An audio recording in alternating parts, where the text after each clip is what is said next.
really cool.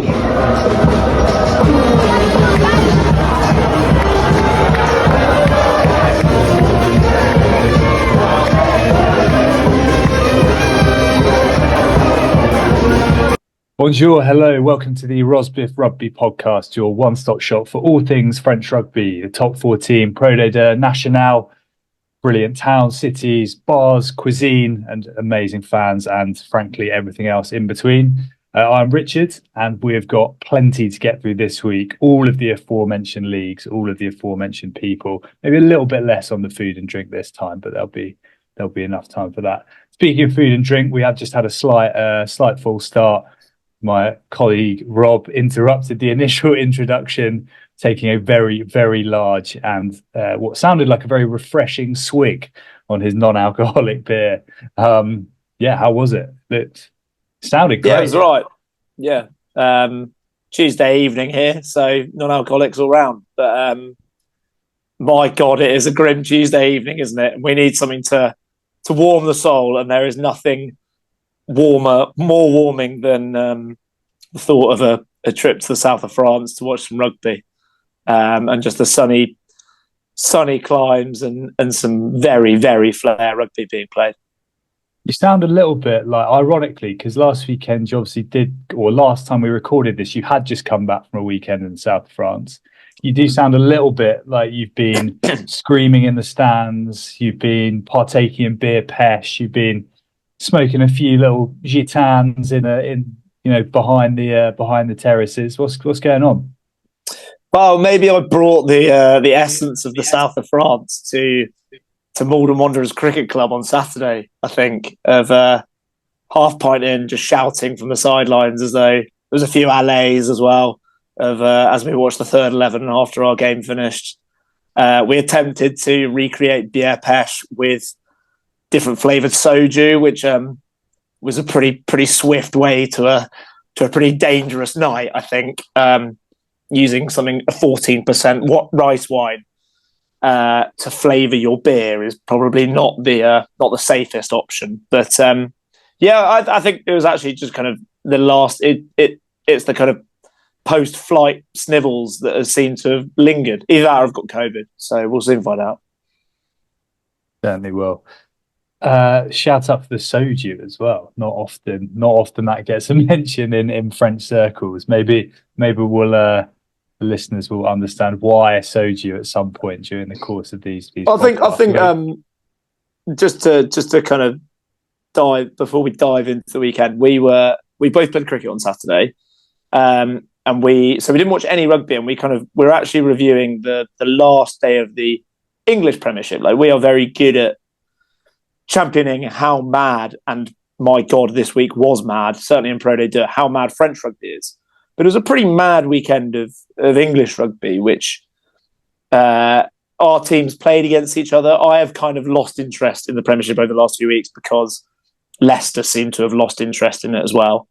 But some pretty hectic results. So just a tip of the hat that, it's not just French rugby that's mad. However, the fact that the league is still so close after 30 games in Pro de compared to 18. People are like, the Premiership is so close. Like, yeah, because it's like saying a T20 is closer than a Test match because it's just over a shorter period. Like, it's always going to be short. It's always going to be closer. But yeah, certainly some wild rugby all round, which we were digesting with some turbocharged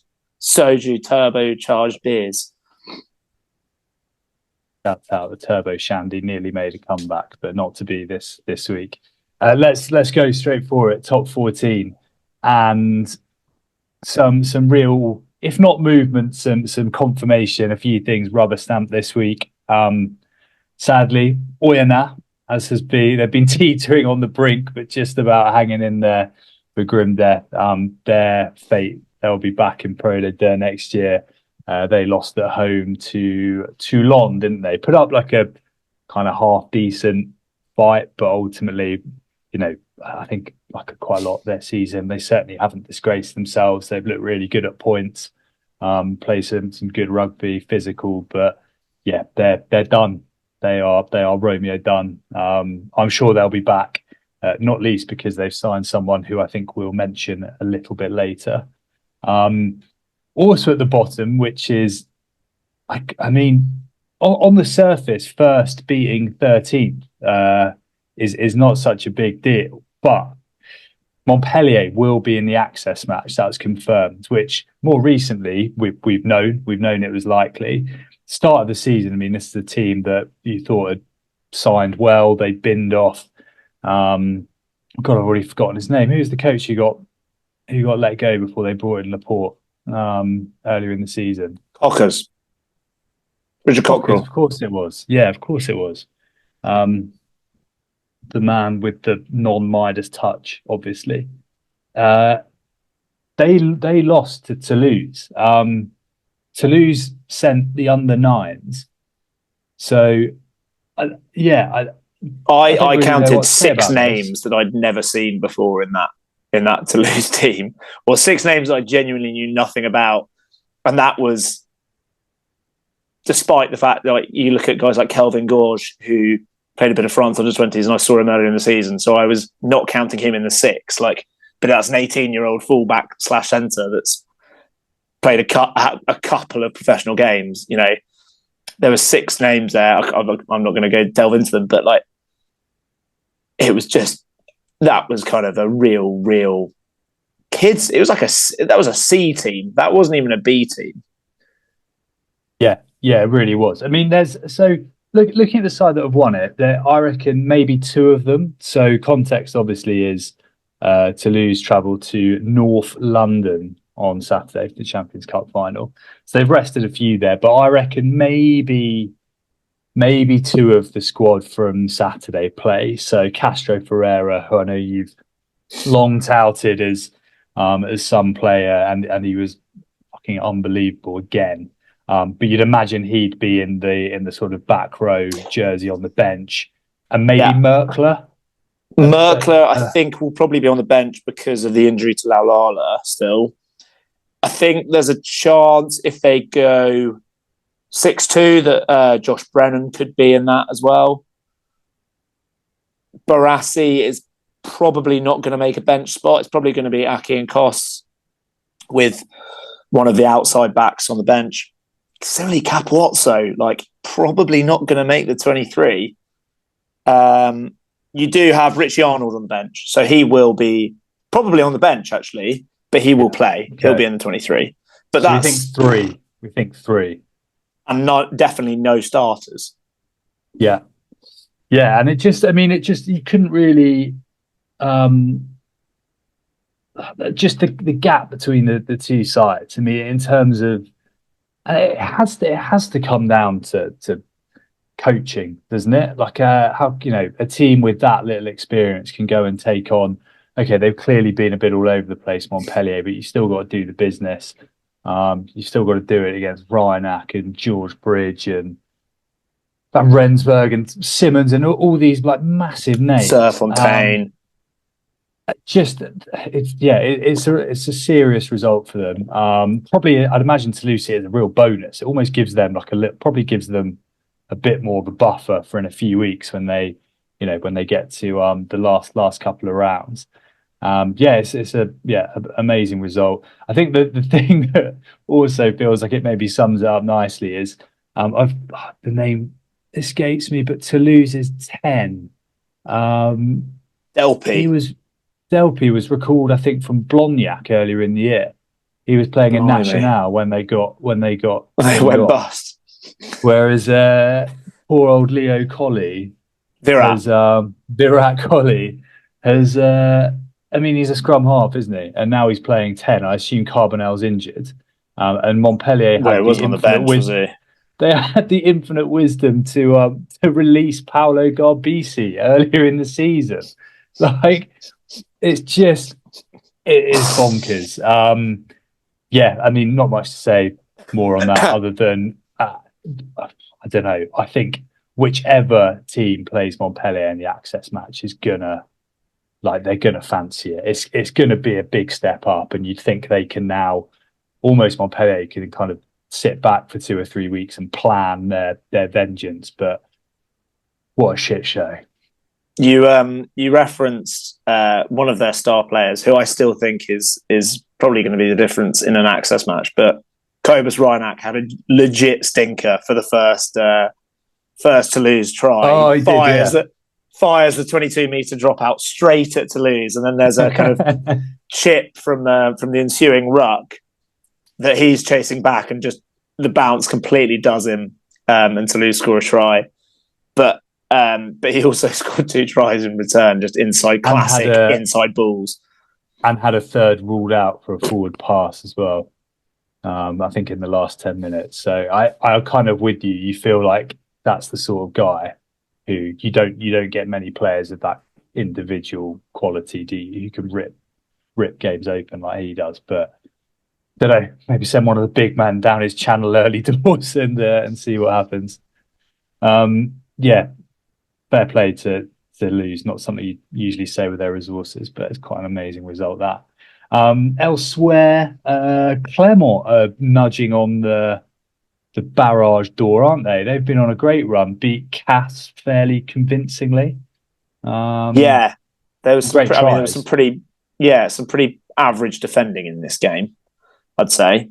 But Joris Gironde, who scored a couple of tries in that Challenge Cup semi-final against the Sharks, also scored it. He probably one of the tries of the weekend. It was certainly on the top 5 on the top 14 socials, from a pretty average crossfield kick from Benjamin Urgepageta. And he kind of gathered it, chipped it ahead himself, bit of footwork. Yeah. There was also a heartbreaking moment for Nathaniel Halou. Did you see this? No, I didn't. This is Halou. He's been good. He came from Van, if I made that up. I think he came from Van, but he's from Grenoble, and I think his brother actually plays for. There is a Halou that plays for Grenoble still, so I assume that's his brother. And he scored like 9 tries this season, but he gathered the ball in his own 22, skinned a couple of people, and is just charging down it's going to be one of the tries of the season. And Etienne Fourcade, the hooker, is running back and hauls him down genuinely, and Halou is stopped about 3 inches short, less than 1 meter short. Fair play to him for not bottling it or just getting white line fever. Fernandez did literally pick it up and dot it over the line, but just heartbreaking for him. That would have been one of the tries of the season. He absolutely did a couple of people. But yeah, one of those ones you're willing him on and you kind of like, it just ruins it slightly. There was a late try in this, which is absolutely key for Clermont, because that did give them a bonus point. And it remarkably does keep their chance of spotting the barrage alive. Like that seems we were talking about them as potential relegation 3 weeks ago. They've turned up. Again, Marcel Michelin looked like it was absolutely bumping. It's just, I don't know. It feels like a strong Clermont feels good. So I hope they finish well. Cass season fizzling, my boys fizzling out a little bit. It feels like run out a bit of puff. I think I saw Jeremy Davidson say we don't deserve to be in the barrage, which kind of feels pretty right. They've not defended very well recently. Elsewhere in the kind of autonomous communities that absolutely love their rugby derby, Perpignan travelled to Bayonne, and this was pretty tight as well. But I know Bayonne lost at Bordeaux. Sorry, it turned over Bayonne for the first time in about 400 years at the Jean Dagier a couple of weeks back. But they've been sneaking a few results in, and this was 23-20. Again, though, some really nice tries. I don't know if he's been injured or if they just couldn't quite work out where to fit him in, but Reece Hodge on the end of a couple and looked like Reece Hodge, like really strong, really powerful, pretty elite signing, really. I'm pretty sure he's been injured. His debut was a real horror show against Glasgow in the game they lost at home in the Champions Cup. He was genuinely awful. Like, looked like he'd possibly landed from a flight from Australia that morning, sort of awful. But I've always kind of been a bit baffled as to why he's not achieved more, because he's a hell of a talent. I don't know how much he's played at 13 in his career. No. And with Martok inside him, a 12 that's just going to run dead straight and fairly robustly, that seems to work quite well, because he also runs quite straight and then he'll suddenly shift outside. He looks brilliant. He scored 2 wonderful tries. In the top 14 social actually gave the kind of loop round the back. That was in their top 5, whereas he scored a lovely set piece, first phase, off the line out on halfway, where he gets the ball back off Tiberium, but he kind of sets it up with the initial hard straight line. He's looking brilliant. But yeah, I think that's kind of quite a nice combo with Martok inside him. Some of the handling in this game was exceptional, and the atmosphere was awesome. Nice. USAP fans singing Peña Bayona. Obviously, both kind of bit of confusion. Are we Spanish? Are we French? Fuck it, let's just sing it all together. And actually, when I was in Perpignan, they did say they have a lot of similarities with the Bayonne fans. 100%, yeah. And there was some wicked footage actually I saw. I think that guy we follow, the USAP Ultra, Thomas. I think there was some great footage from him. It was just all the fans just having an absolute ball of a time, pints flying everywhere, flags everywhere, few pyros. Yeah, great. And as you said, I mean, I don't know, it feels like probably the two hottest tickets, maybe bar La Rochelle in French rugby, to go to a live game in those 2 spots. Means that, I mean, it's not totally inconceivable that, Bayonne are on 52 points, Racing in 6th on 57, but probably a bit of a stretch. Perpignan, again, little bit of a stretch to make that top 6 after a couple of losses, but they're only 2 points behind Clermont and Pau, so who knows? They've had that's mad, isn't it? That they're only 1 win behind Racing. Yeah, incredible stuff. I think they've won the same number of games as Racing. They've won 12. Yeah, well, Clermont have won 11, but they've drawn 2, which is quite good going. Moving on, Lyon Racing. I only saw a little bit of this. Quiyu scored like his 120th try of the season. There was a lot of very, very Lyon stuff in this. Like, there was a good finish from Baptiste Quiyu. There was a few electric breaks from Niniashvili. There was them taking apart the Racing scrum. Birdo kicked everything. Like, it kind of was a very Lyon performance. There was a bit of a shambles at the end, so Racing were kind of camped in Lyon's 22 from about 75 minutes until 85 minutes. It went on that long. And Lyon properly gifted them a 5-metre pen. Like, tried to run it out, got turned over, then back chat. And it's on the 5-metre line. Freddie Michalak needs to improve his 3 fingers in the air game. It was very, very meek. Him and Dmitry Zarzewski looked good, but they looked very concerned. But Michalak's 3 fingers in the air, he could take a lot from kind of a Christophe Urios or a Greg Patat maybe, or a Sebastian Picarones. I always think looks quite sinister with his 3 fingers in the air. Michalak kind of just shrugged and was like, okay, well, do what you want then.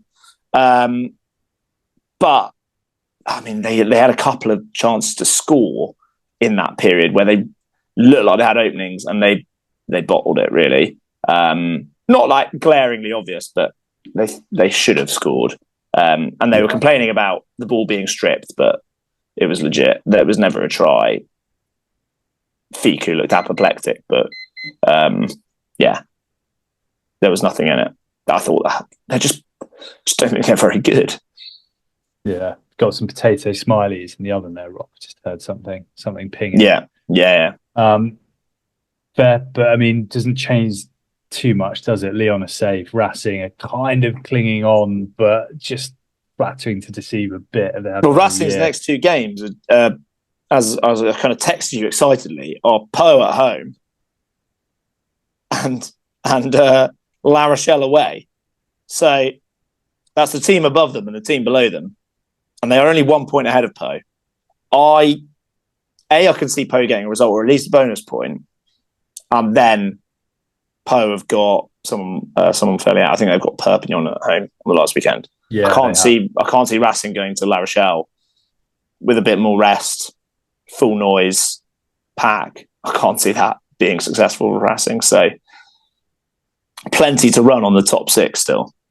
Yeah, although I think, well, in the end it was quite interesting, but La Rochelle for large parts in their game against Po were pretty dominant. Back to their best, it looked like they had a real kick up the arse. Bit of a rocket, yeah. But conceded one penalty try and another try in the last 6 minutes or something. So Po get a losing bonus, which again keeps them in the hunt. It also denied Racing the attacking bonus.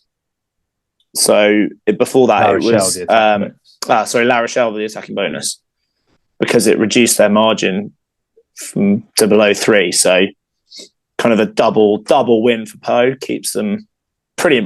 We'd actually, because I kind of had it on my phone as we were drinking soju turbocharged beer.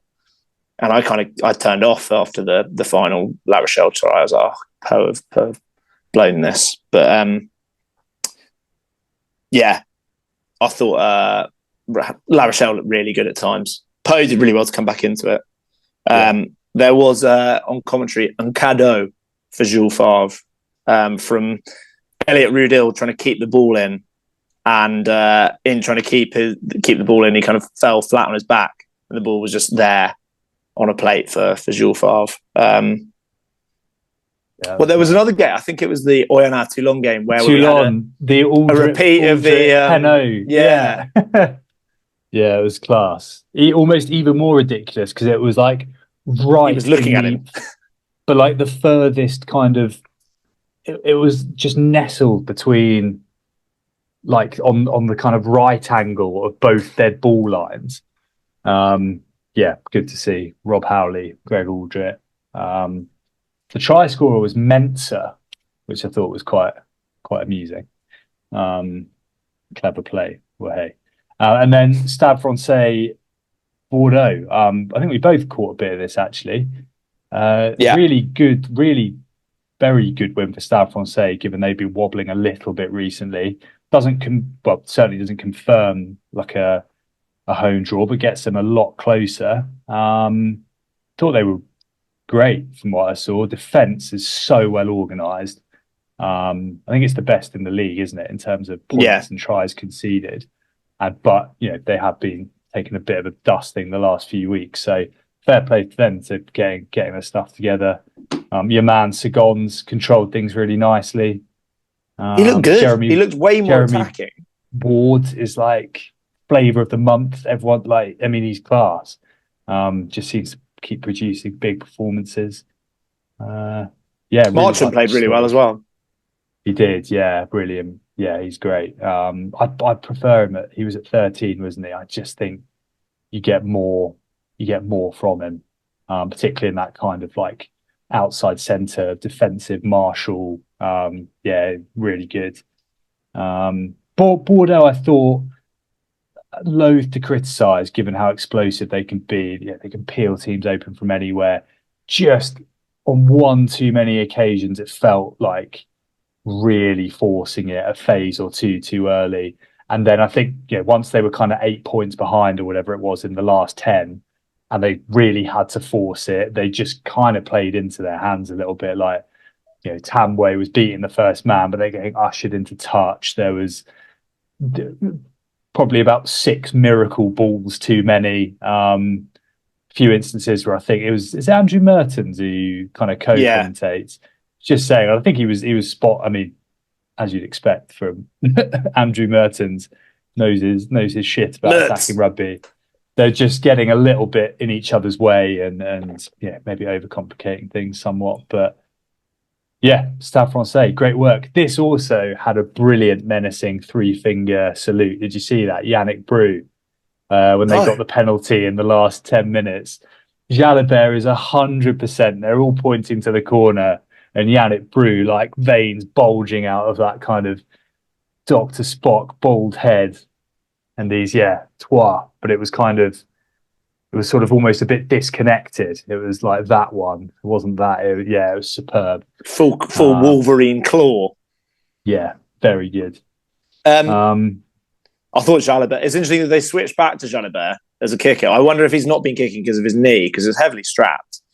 But as soon as he started, I mean, he's a brilliant kicker. As soon as he started kicking, somebody started kicking some goals, which was useful. And his pace, he's so quick. Like, the try that the first try they scored, it all comes from him. And you talk about they can strike from anywhere. Like, they had that try chalked off just before half time. Just after half time, which was a quite clear forward pass from Tapwide, but still showed like how quickly they can strike. I've got a couple of questions for you on this. Okay, might be for another time, but it was kind of thrust into my mind in this game. What is your view on Yoram Moefana? It's a good question. I think he's quite good, but flatters to deceive a little bit. Maybe not quite as high end as some of his compatriots, either when it comes to like real Bosch centre or angles. I think he's a very, very high class club player. Whether he's kind of the missing piece in that midfield with Dante going off the boil for France, maybe not yet. He's still quite young though, isn't he, Moefana? Yeah. I think diplomatic response for now. Yeah, he also had a massive blow up. Do you see it? When was it Jalabert like popped one just directly into his face? Moefana was literally not looking. He thought the ball was going elsewhere. They nearly scored from that, didn't they? Stade Francais. I think when you talk about like the clunkiness and the slightly erratic nature of their attack, it's quite often him. I think he's just he needs a little bit more composure, maybe.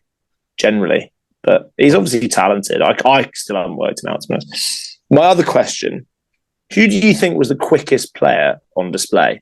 So you've got Bordeaux's back three was Maros Tambwe, Biel Biarre, and Penaud, and then you've got Marchant, you've got Lester Etienne, but you've got Makalu.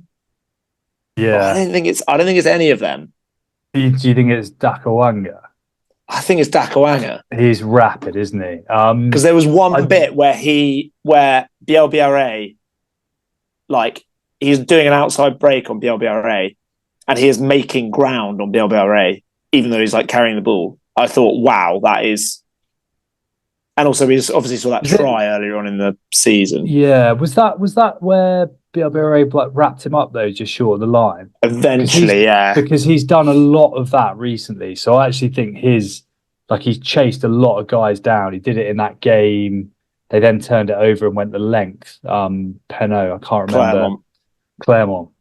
I was probably going to say, I reckon in a straight line over 100 meters, maybe Biel Biarre. Makalu is so fast. Yeah.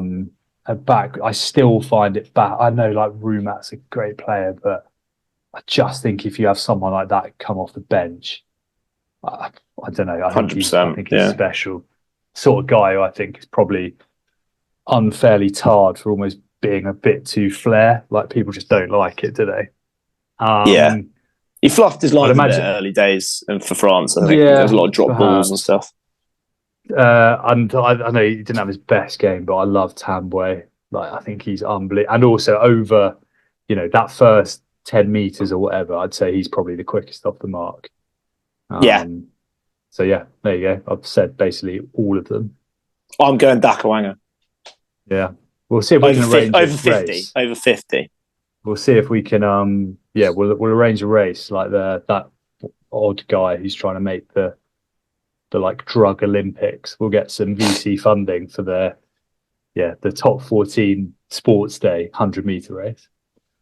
Shall we pause there and we can come back? Because I know you're champing at the bit to get into Pro Day there. Indeed.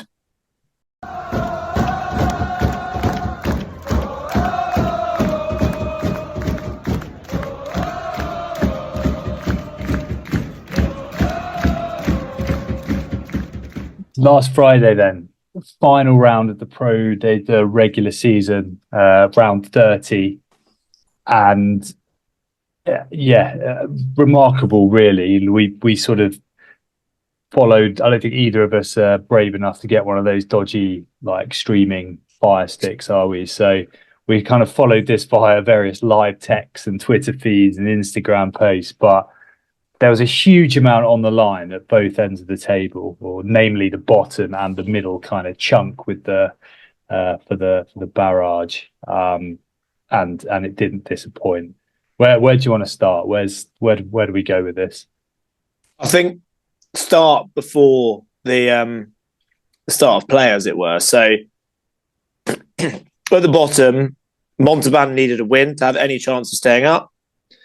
Biarritz above them in 14th, a losing bonus point, could have saved them if Montauban won, but a loss certainly made it quite dangerous. Rouen needed a win and to hope that the other two both tripped up, or Montauban tripped up. They couldn't catch Biarritz. Top six, Brive, who are playing Biarritz, needed a bonus point to guarantee sixth, and a win could likely get them sixth.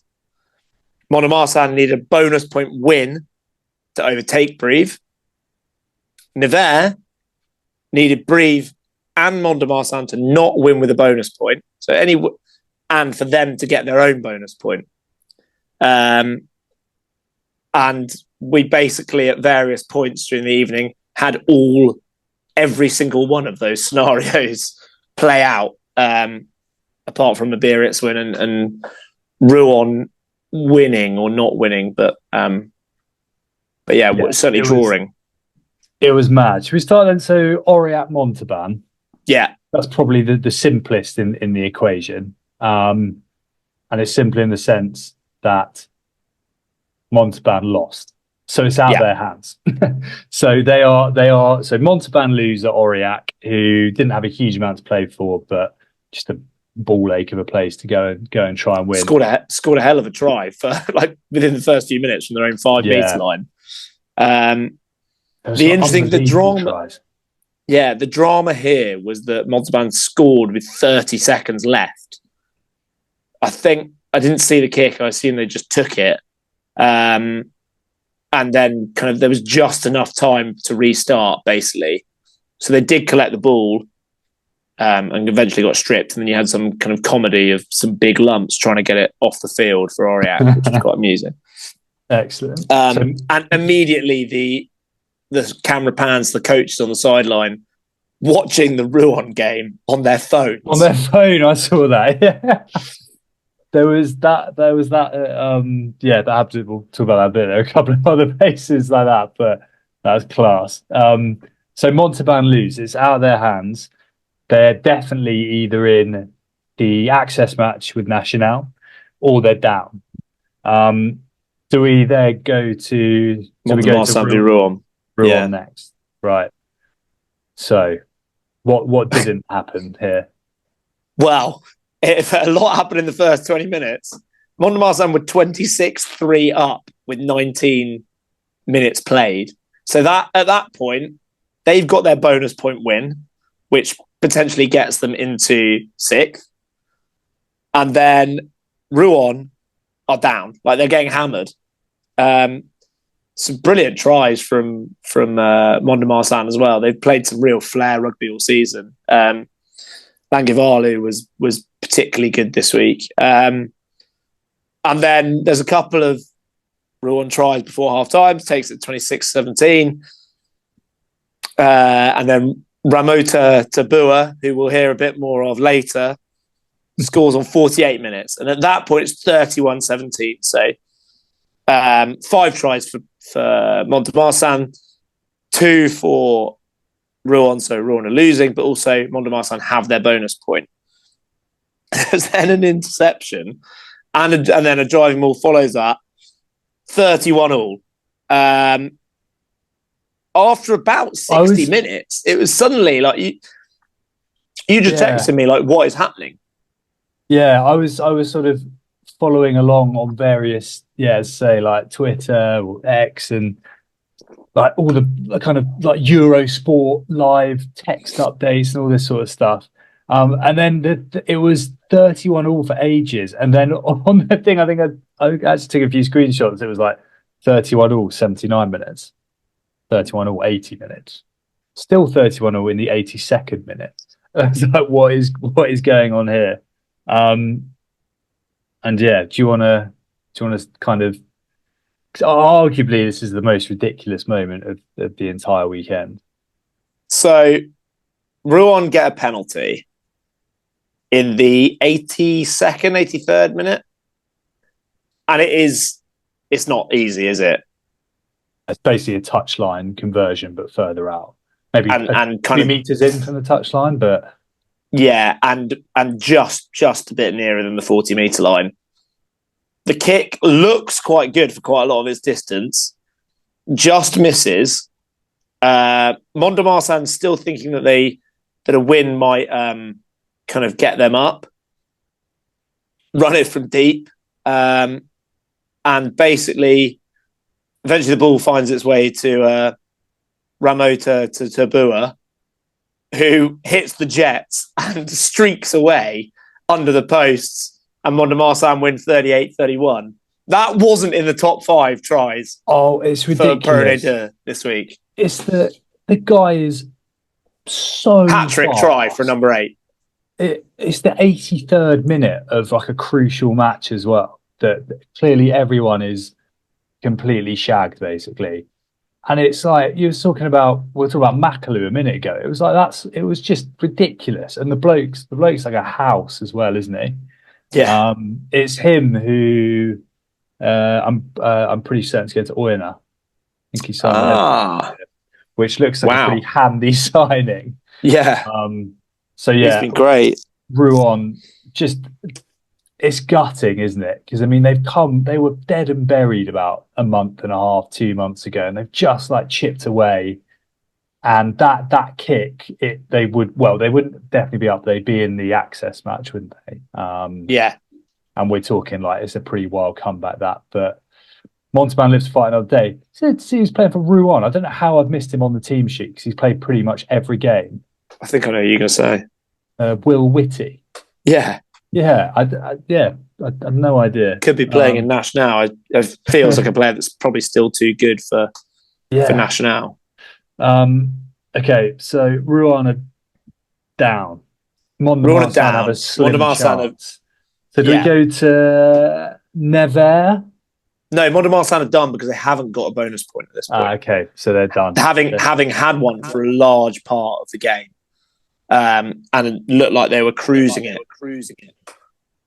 So let's head to Nevers, who take on Dax, who'd already qualified. Yeah, and this was a pretty tight game for a lot of it. 14-13 at the 53-minute mark, 21-16 at 70 minutes. There was a red on 53 minutes for Dax. I haven't seen either of them. Oh my God, the forearm smash. Oh. Jean-Baptiste Singer, he just like proper, there's like a bit of a coming together and he just clobbers the bloke with his forearm in the face. And looks devastated because he's probably, I'd imagine his season's done for that. Yeah. Not the brightest move you'll ever see. And there was another one on 70 minutes. Yeah, I didn't see that. I saw on like the score sheet there was I think it was the second row. It was the second row and a back row. Yeah.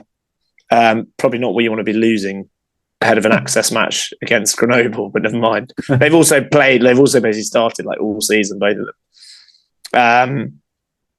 But that allows Nevers to rack up the bonus point at the 70-minute mark. And you're thinking that Dax is down to 13, game done.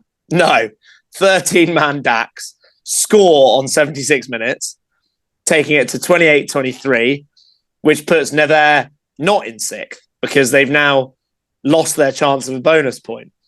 However, 86 minutes, there is some sort of weird, like in that Nevers are attacking, and there's like an arm, like a kind of plays the 9 arm grab. Have you seen the real error? I don't know if I've seen the error. I've seen kind of what happens. Like everyone stops, don't they? And the ref, and the guy just sort of picks it up and waddles through. So Nevers have the ball. The guy playing halfback is not the halfback, but he gets caught. Ball goes loose. Dax pick it up. Dax then get turned over, or it spills out the ruck, and the guy picks it up and runs in. Nevers score. That gives them a bonus point again. However, the referee blew his whistle before the guy got to the line, which is the real rogue bit about this, because they then check to see if there's a knock-on or a penalty from the incident of the ball getting caught, and they just award the try because he's happy with it. He's happy there's no knock-on. But he can't award the try because he's already blown the whistle, yeah. Oh, anyway, at this point, so that is enough drama anyway in a kind of regular league game. That gives Nevers the bonus point in the 86th minute, and there they are thinking, we've got a bonus point win. We've done what we needed. We're getting the barrage spot. We're getting 6th. There's guys like in the crowd, aren't there, and stuff. They've like hurled themselves in. It's all hell is breaking loose. But is there a sting in the tail, Rob? There is, because I think I texted you around the halfway, around half time, saying, as things stand, Montauban are getting 6th. Brive aren't, because they haven't got a bonus point, and Montauban have. Mont-de-Marsan have. Brive then have had a late charge, and in the 83rd minute, scored their bonus point try. So probably around, I think actually on what we were following it on live sport or whatever it was, it seemed to be a little bit later, but it's pretty much around the same time that the debacle over the Nevers final try is happening. Brive are scoring a final try to secure them a bonus point and to secure them the 6th spot. It is drama after drama after drama. Hopefully we've kind of captured the layers of the drama there, but it's until you kind of sit down for about 4 hours in a dark room, you kind of can't quite get your head around quite what happened. Yeah, and particularly in that like last 10 minutes of essentially it's come down to the last overtime in 2 games in the 30th week, which is remarkable, really. Just awesome. Some wicked stories, and tease it up so nicely. There were 4 other games, but we don't really care too much. Provence and Van were already guaranteed a home semi. Provence dusted Grenoble pretty convincingly, which is good, or good for them rather. Van lost away at Agen, which we predicted. We did predict a rare victory there. Ultimate dead rubber, Colomiers, Valence-Romain, but I don't think Valence-Romain have won away all season, and they picked we got that one wrong because in the Toulouse suburbs. And then just a little nice icing on the cake. Soyo Angoulême, our boy Saxby, wearing my hat to celebrate. Big win at home. Stade Chanzy against Béziers, who obviously have a home barrage match. Saxby as well, repping the 10-year anniversary of their Invincibles team, which I assume was the Invincibles in Nationale, I'd imagine, yeah. In like a very nice kind of gold blackened, I'd describe it as like dairy milk purple kind of kit. Yeah. Very, very fair. And an old school logo. The kind of pre-digital era, slightly pre-digital era logo. Well, it was sort of straddling the digital era. It wasn't like a real heritage logo. It was kind of like a word art logo. Like it's not... but it did look, the whole package was very good. So we're done, Pro League. 2 massive games, Thursday and Friday. So the first one, let me remember. Thursday. Well, it's two grounds you've been to this season, Rob. Grenoble played Dax. I would probably, if I was a betting man, other than the odd flutter on Cheltenham once a year, I would probably be lumping on Grenoble. I think the 2 red cards are pretty key for Dax, aren't they? To lose anyone isn't great, but to lose your second row and your 6 isn't great. Who knows with Nocera? Could make anything happen. But Grenoble, apart from, there was a bit of a beatdown actually away at Provence, but they've been really on the charge. Massive ground. I'm intrigued to see how many tickets they sell for it. Yeah, because they've been getting up over sort of 13,000, I think, or getting towards that number. I think which is only about half 20. Capacity. Yeah. So that'd be interesting. I think they're too powerful. Also, they've won 19 games this year. They're only not got a home semi through the points deduction, which I need to read into it, but they've appealed against. Belatedly, there's been some sort of, I saw they put a statement out, and my French reading is obviously terrible, but it was words to the effect that part of the judgment was that the LNR or the kind of financial authority type, the LNR that made the choice or made the decision, was part of the justification was they didn't think Grenoble were going to would be near a home semi-final. So it was sort of an immaterial punishment. Whether, I'm sure there's a bit of translation word that needs there, but they're clearly they're clearly not happy about it. But I think Grenoble probably win out on that. Friday night, I think I'd rather have Dax than Brive. I think so. Béziers, Brive. I think I'm going Brive. Yeah. I think if you look at Béziers' results, the last few rounds, not great away at Saxe-Vie. The game at home to Nevers, the one that I was at, they weren't impressive at all and snatched the last try. They lost away at Grenoble before that. They lost away at Aurillac before that. So they're not in a great run at all. No. Whereas Brive are the kind of exact opposite almost. They've obviously come off the high of last week of the kind of last minute bonus point to get them into 6th. They beat Van away, Fortress Van, as according to Zach, the week before. When it mattered as well. When it mattered, yeah. So they're coming into it in good form. They've got all the big names that they could have. I keep thinking Brive have got I don't know, Tuisova and Randrandra in midfield, but they don't quite, do they? It's relative big names. Sam Johnson's played a lot of international rugby, as has Ross Moriarty. Yeah, there's Stuart Olding. Let's probably not talk about that, but yeah. And then they've got, Carbonneau's class, haven't they? And their youngsters are very, very good. Yeah. Yeah. So Ferté on the wing or fullback, wherever he's playing.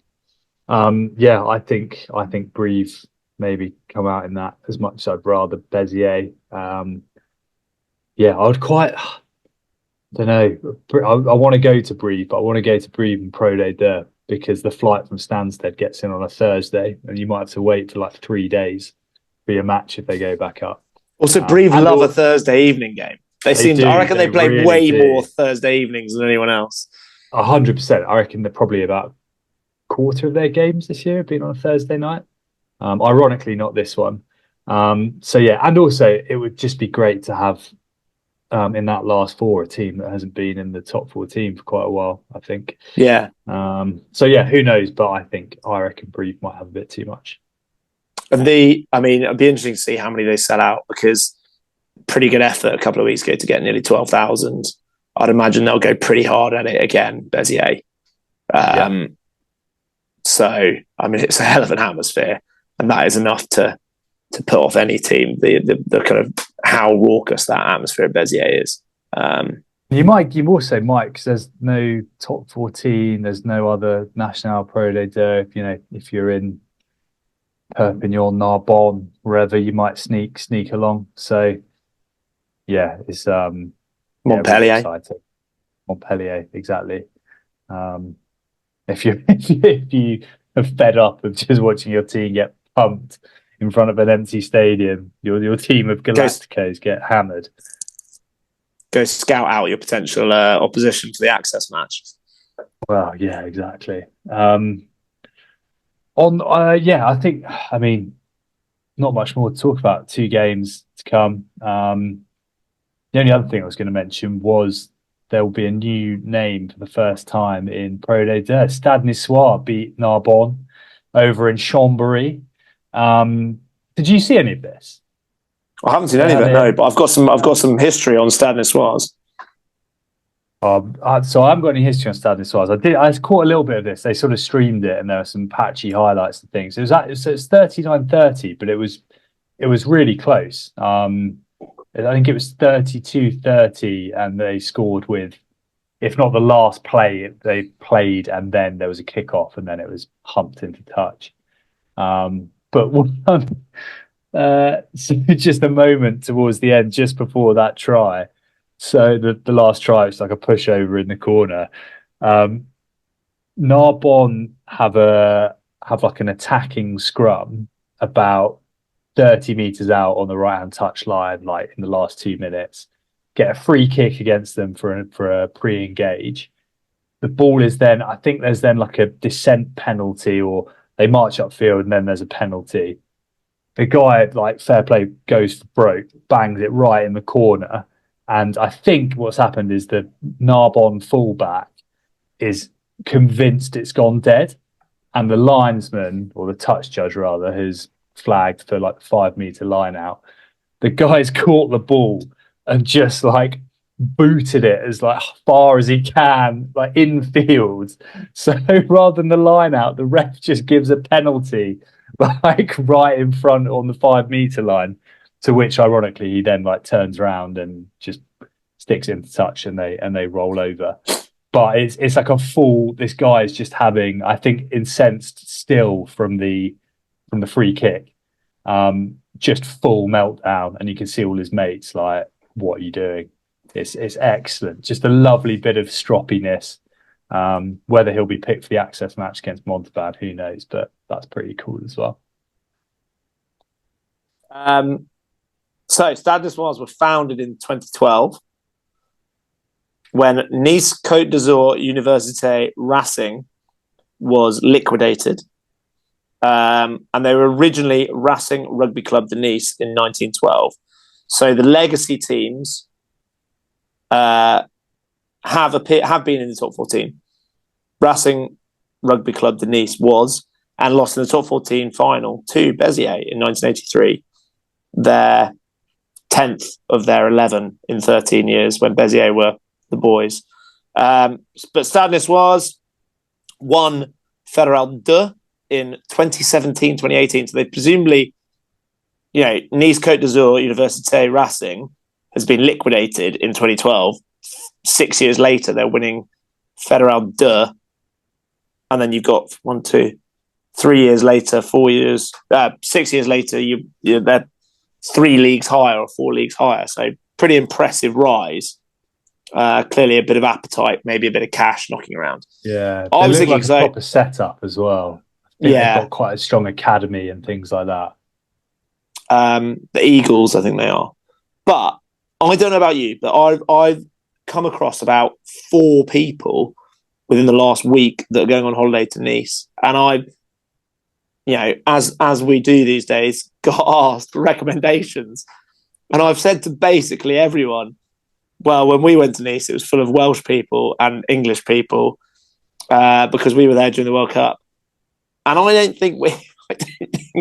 genuinely don't think I've got any recommendations for Nice, other than, especially one of my colleagues doesn't drink, and also his wife apparently. So he's got a lovely boat trip around the Calanques National Park near Marseille. So he's doing a load of stuff on the south coast.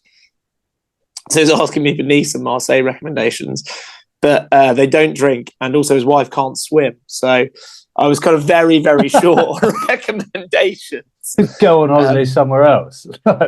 No, it's just just kind of eat the local cuisine is kind of the. Yeah, I mean, I'm sure he'll have a great time. It is beautiful. A lot of the places he's doing the full lot. He's doing like Menton, as all the bits in and around Cannes. He's doing the whole kind of Côte d'Azur stretch, really. I assume it's a honeymoon, maybe, but yeah, very agreeable. Off the top of my head, I can't remember. I would love to go. I mean, this opens up some lovely little trips. Maybe a Stade Niçoise. I think that's what I was teeing up, Richard. Yeah. For future reference, but Nice, as you say, it was overtaken by lots of English, lots of Welsh, lots of people going to Wayne's Bar in the middle of Nice, but it's just a really cool city. We did go to. I was going to say Barrique, but that's the wine bar. We can't. That wine bar pre-game was very nice. Barrique. We can't really nice bars. Well, look, there you go. We're gonna have to go, aren't we? So as not to disappoint the masses in future. Le Chapco, the live music bar, that was quite good fun. I think Osama and his wife would enjoy that, I reckon. Yeah, that was good in there with the really aggy barman. Do you remember miserable that bloke? Really miserable. Proper, like if you sort of accidentally missed your go, it was basically going to knock you out and then serve someone else. He was, good bar though. Right, Pro de Nationale wrapped up. There is something quite big happening this weekend, so we'll preview that in just a sec.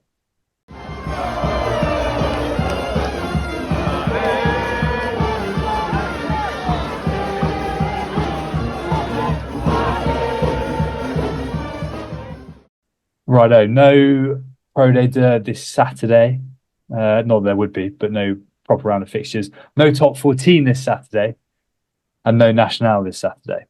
There is, however, the small issue of the Champions Cup final, as we said earlier, which is taking place in Tottenham, isn't it?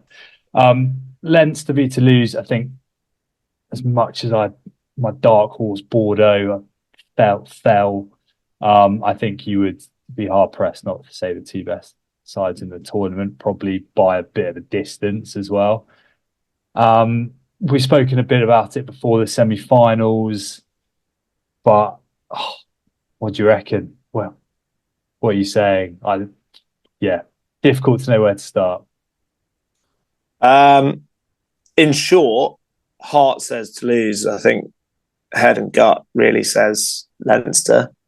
I think there's a few elements. So Leinster have had Toulouse's number in the Champions Cup in recent years. However, those have all been in Dublin, I'm pretty sure. So obviously neutral territory potentially helps. However, I think the Nienaber effect of getting a team up for a big occasion could be quite key. It's good, like the coaching at Toulouse, as we saw at the weekend with those the kids basically playing away at Montpellier. Like they are so in the groove at the moment as a team, and like it is coaching, and it is, it's not as they are just so well drilled, and the tactics they got right a lot against Harlequins. Like their counter-rucking is so good and so well timed, but I just think maybe, as we kind of said after the Northampton game, that Leinster defence looks horrible to play against. Yeah, it does. I think because Leinster they haven't run away with too much, have they? They beat La Rochelle pretty convincingly, but I think, as we said, like this, it's not the La Rochelle that won back to back and got to made 3 finals in a row. Regardless of the personnel, they just haven't played that well. They weren't utterly convincing when they beat Leicester, and in the end, they only beat Northampton by what was it, 3 points or something? Yeah. I do think though that was a little bit, in a way, wasn't quite reflective of how good Leinster were for big chunks of that, particularly defensively. They're a little bit sloppy. A couple of like 1 or 2 of the tries they conceded, but my big worry for Toulouse coming out of the semi-final was just how leaky they were at times in that second half, and it looked like guys who were, to be honest, I don't know, blowing is probably the the word I'd use. Who are you calling out? So, Name names. I was like, just all the big lads, really. I think it was just before Miafu got hooked. I think, yeah, it was that kind of point before the big guys go off. Yeah, I can't remember exactly, but it was the Tyrone Green try where they run it back and then they scramble really well and then just don't get into the line, albeit it was class from Green. Yeah, I'm kind of with you. Heart to lose. I do still think as much as I sometimes think Leinster's attack doesn't get the plaudits it deserves. They're kind of painted as quite robotic and I think that's almost just because they're so effective. Like that front row can do all of the flair stuff that by Malvaca. Well, certainly Furlong's got a bit more in his locker than Aldegheri has. Yeah, I think it's going to be tight. I think for me, ideal scenario is I would love to lose to sneak it, and it's maybe just some sort of mad bit of DuPont magic that does it. A little bit like stripping the ball off Caelan Doris and running 20 metres. Yeah, the Entrées try last year against La Rochelle, something like that. And yeah, but it should be an absolute cracker. There's still tickets going for it as well for anyone who's London based. Yeah, it should be amazing. But you say Leinster are quite robotic. I think Ross Byrne as a 10 is quite a robotic fly half. He's a very shifty. There's not loads of natural flair or pace there, is there? Especially compared to Entrées. But I don't think Leinster. I think they are sometimes they look more robotic than they are. Like I think they've been class for so long. They can score from anywhere as well. I'm always gammy about matchups. I think they're way too overhyped, but Gibson Park and DuPont feels spicy.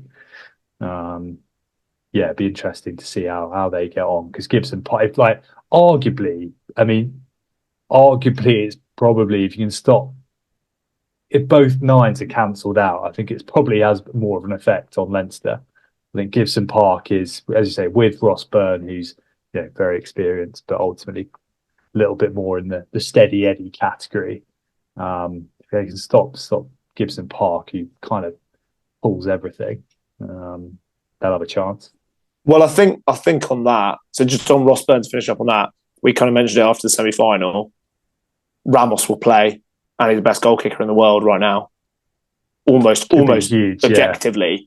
Whereas Byrne missed a few. He missed a few last year in the final as well, I think. So that could be key. But on your point on Gibson Park, and I was going to make the point that, the X Factor player really is Miafu. I think he's just such a physical beast over and above anyone else on that pitch. But you mentioned that Gibson Park is kind of more key, but actually it could be like the breakdown and the ruck and the cleanliness of ball generally. And I think if Leinster slow down ball and disrupt at the base, Tony D is almost his USP is now to kind of be able to get out of that and to make it irrelevant. We saw France without him in the Six Nations really struggle, where before they were fine because he's good enough to make something happen. Whereas I don't think with that Toulouse counter-rucking game and those three workhorses in the back row, if they disrupt or slow down some ball for Leinster, then that could really stop them at the source because I don't think Gibson Park doesn't have that aura or magic of Tony D. If there is slow or scrappy or disrupted ball at the base. Yeah, maybe not. I also I think maybe the area that Leinster do have the upper hand, as effective as Toulouse's back row is in the back row, and they look like they're singing as well. Like Van der Fleer seems to be coming back into form. Doris maybe hasn't quite hit his heights, but so consistent. if Ryan Baird starts, I think he is ridiculous. I think he's getting too much hype for what his output has been. I think he's a flat track bully.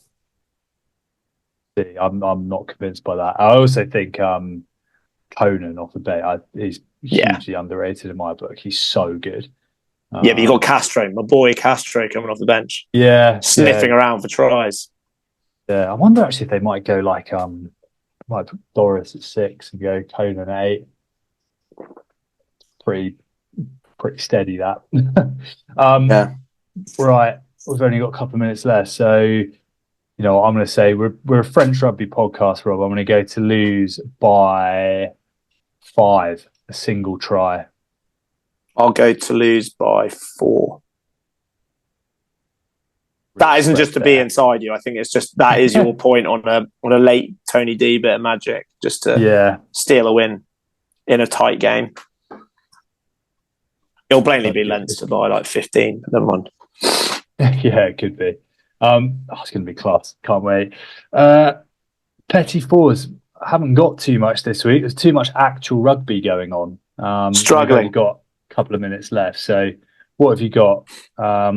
Ned Hannigan is going to Provence. That's the big headline. That is big.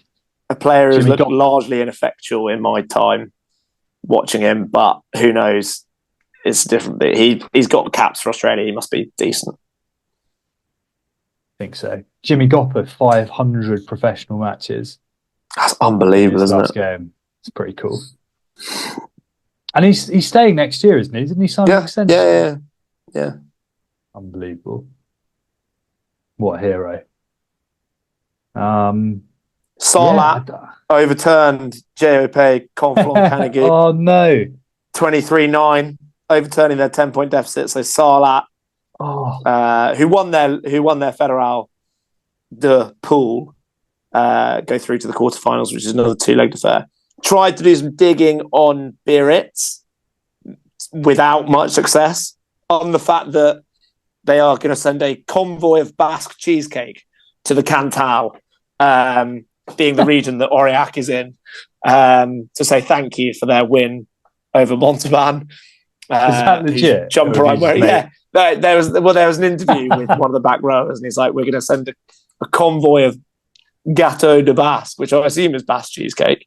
But they've also the new directors have been dragged in front of the Autorité de Régulation de Rugby, and I don't think you need too much translation there to work out what that body represents. But basically, just waiting for the bank guarantees and a few of the documents for the sale. And the new directors have said, "Well, we want to make sure it's legit. We don't want to, we're not." It seems a bit weird that it's dragging to me, but it's been a complete. I think they're trying not to compromise the sale. God, it's so messy. Yeah.